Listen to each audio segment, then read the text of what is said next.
I'm feeling excited. We are exactly 9 weeks away from competing in Europe, down to single-digit weeks now. It's kind of like waiting for Christmas, though. The closer you get, the longer time seems to drag. Hopefully it won't drag that much. Actually, that's one of the reasons I do these little videos every Saturday morning.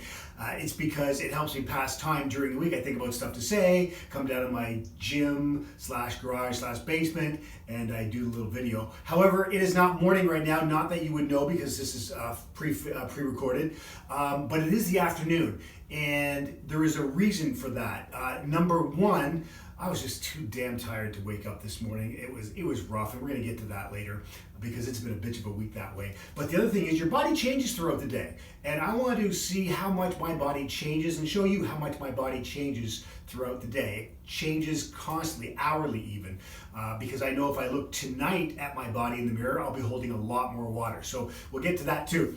Now this week, what did we do?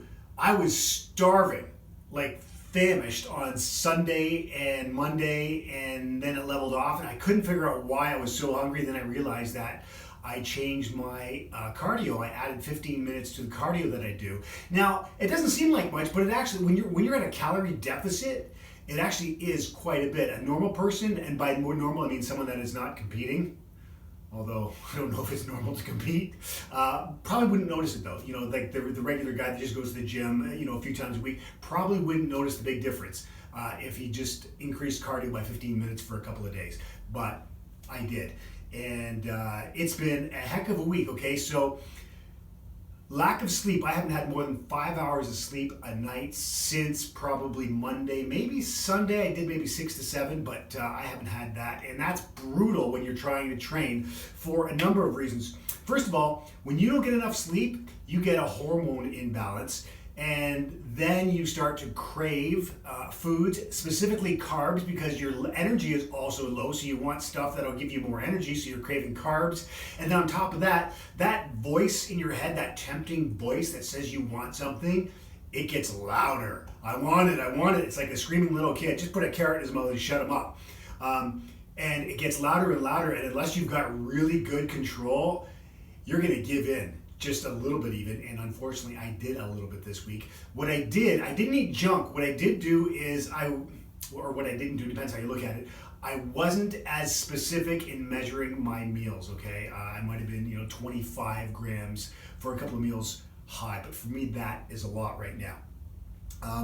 Also speaking of energy, when you don't have the energy, your workouts, they just get worse and worse and worse because you don't have the energy to last the same way. Your stamina runs out and you're not pushing as much weight.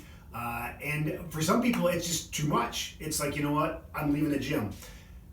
What I say in that case to help people is at least you went and you tried. That helps. But the only bad workout is the one you didn't do, the one you skipped. Luckily, I didn't skip any. They weren't great this week, but I didn't skip any workouts, so that's good.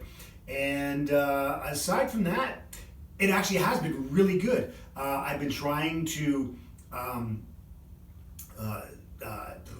what's the word I'm looking for? I have brain fog. I need to go eat. Rehab my hernia, and I've been doing that. It's coming along. I'm up around 500 to 600 reps of ab work.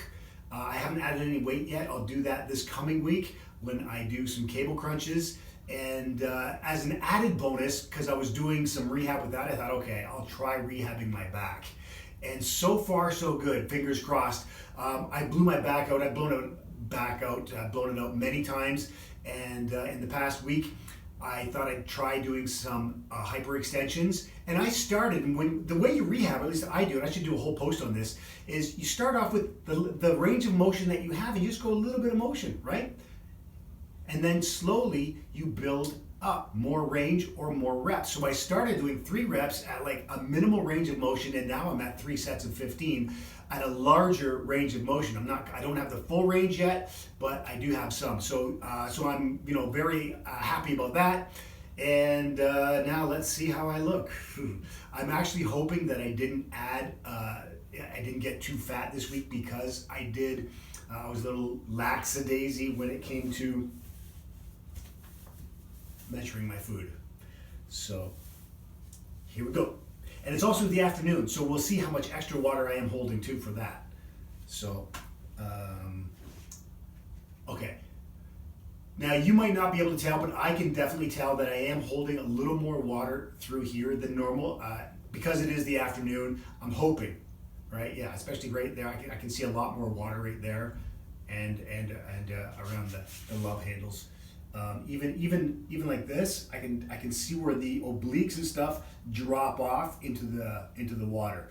So I still have 9 weeks. I'm not too worried about it. A lot of time to recover because it wasn't that bad this week. It wasn't good, but at least I maintained control over that silly little voice that said, have some more. It's okay, you deserve it. Whether I deserve it or not, it's not part of the story. It's a matter of I need to keep my diet sharp, 100%. And I can see a little bit through here. I'm not as full, and that's about it. So hopefully this has helped. If not, that's fine too. Good luck on your journey. Wish me luck on mine, and I'll talk to you next week. Cheers.